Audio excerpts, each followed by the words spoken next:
of the Battaglia Mall talking about plans to rebuild. The family of a well-known Grand Bahamian seeking answers. And ZNS kicks off its first health screening for Healthy Lifestyles Month. The Bahamas Tonight Northern Edition starts now. This is the Bahamas Tonight, the Northern Edition. Good evening, all. I'm Shashina Wolf-Parkinson. As always, it is so great to have you with us. Topping news tonight, there may be some light at the end of the tunnel for business owners who lost their investments a week ago when the Battaglia mini mall was destroyed by fire. The owner of the complex telling ZNS News that he has already hit the ground running as plans are already in the works to rebuild. Italia Hall reports. I just thought it was a dream that I'd wake up and it would be a different outlook. Raymond Meadows says that's exactly how he felt when he found out that his investment, Rachel's Battaglia Mini Mall, had gone up in flames. He says he purchased a building some 2 years ago, and while he has insurance, many of his tenants did not. He says he has been in constant contact with those tenants, and there are plans in place to host a fundraiser to help them rebuild their businesses. It was shocking and devastating, and my heart goes out to the tenants of this building, the employees that work in this building, and there's almost 60 people that's affected with this building, so it's really hard. Now, many have questioned why the building did not have any firewalls in place, while Meadows says he was not aware. I purchased the building a little over 2 years ago, and I did some renovations around there, and but this building is only less than 10 years old. The businessman says he's been a part of Grand Bahamas business community for more than 20 years and had his shares of ups and downs, and this latest setback will not slow him down or stop him. The way forward is we're still waiting on the reports from everybody that's involved, but I just want to start the cleanup process, and once they give me the green light, then I'm just going to get in the ditches and start working. Grand Bahama needs this plaza, and these people need to go back to work, so anything I can do in my strength, I was sure that this building will be up as soon as possible. Now the business owner says he expects to have this building fully repaired and up and running in less than 6 months. Italia Hall, ZNS Network News. On Tuesday, 23-year-old Jezreel Malone was charged before the court on the charge of arson in connection with that fire. Bail was denied and the matter was adjourned to May 1st. In other news, a family is demanding answers 2 years after the tragic death of their loved one. Tonight, they are calling on all involved to bring this matter to a close. And we need answers. We need answers. It has been just over 2 years since the untimely demise of Tim Williams. Williams was electrocuted on the job making repairs for the company, Industrial Repair Services, who was contracted for the Grand Bahama Power Company back in November 2016. His daughter, Timothea Williams, says, apart from a simple condolences from IRS, over 2 years later, they have yet to find out the circumstances that led to their father's death or the outcome of a pending investigation. No one from Freeport Power even contacted his family to say, well, we would like to see you, have condolences on the passing of your father. Nothing. Okay, we understand he didn't physically work for Freeport Power. We know it was contracted by the Industrial Repair Service, but nothing.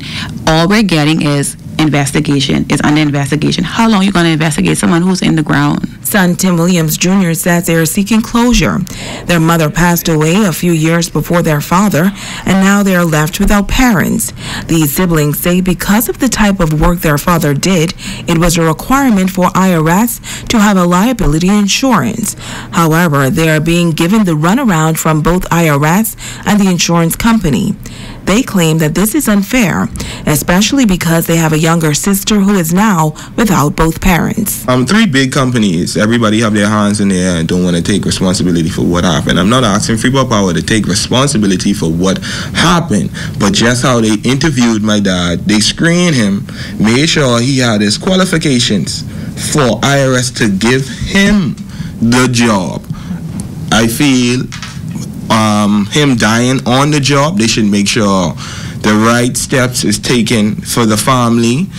even if it's just answers. When I spoke to the claims manager at Insurance Management, her words were to me that even if my dad were to get something, it won't be written up to me or to him because we are not minors. So basically I said, well, he left a minor child. I said, I don't care if y'all owe my daddy a penny. You could write it in my little sister's name because she was still in school when he died. Knowing the type of person that my dad was when it came to his work, I could put my hand on the chopping block and tell you he was protected.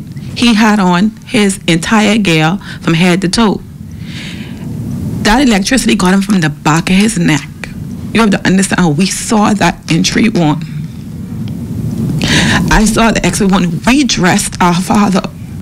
Tim Williams was a well-known man in the Grand Bahama community, and his children say he is a great miss. They believe that in the very least, after 2 years, they should have been given an update on the situation. He was a coach. He was a disc jockey. He was a teacher. He was people who didn't have fathers. He became their father. Whether it's his fault, the company fault, whatever the situation is, someone died. Someone died, and we deserve to know what exactly happened.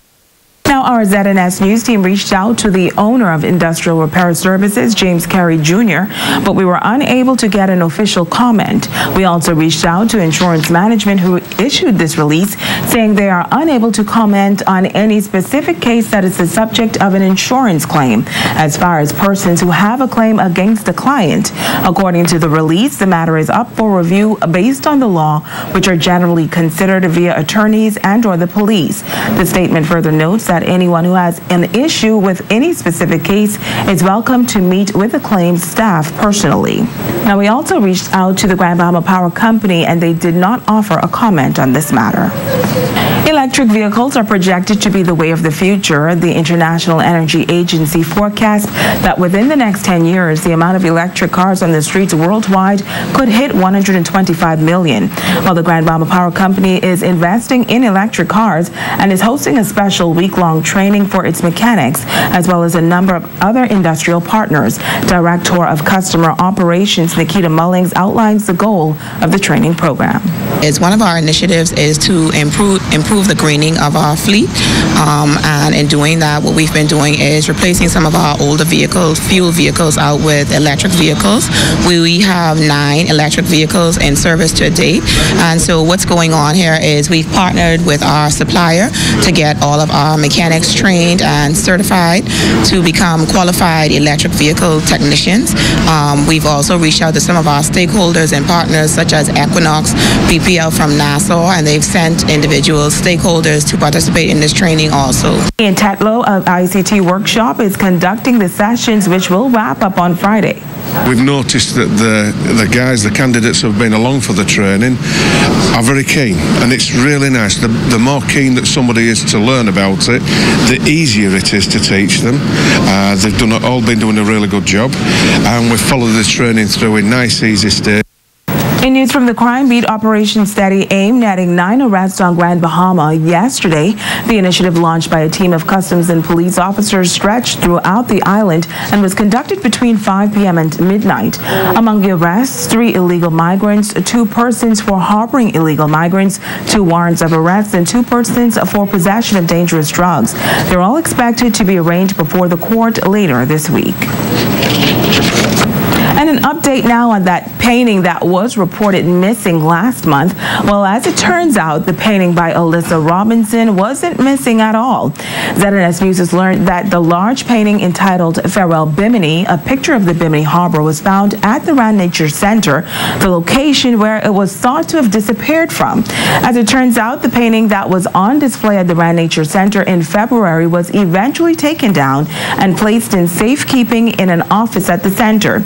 It was only located after Robinson sounded the alarm and an intense search was carried out at the center. So some good news for artist Alyssa Robinson, as her prized masterpiece has been found. You're watching the Bahamas Tonight, the Northern Edition. Stay with us. There's more news right after the break.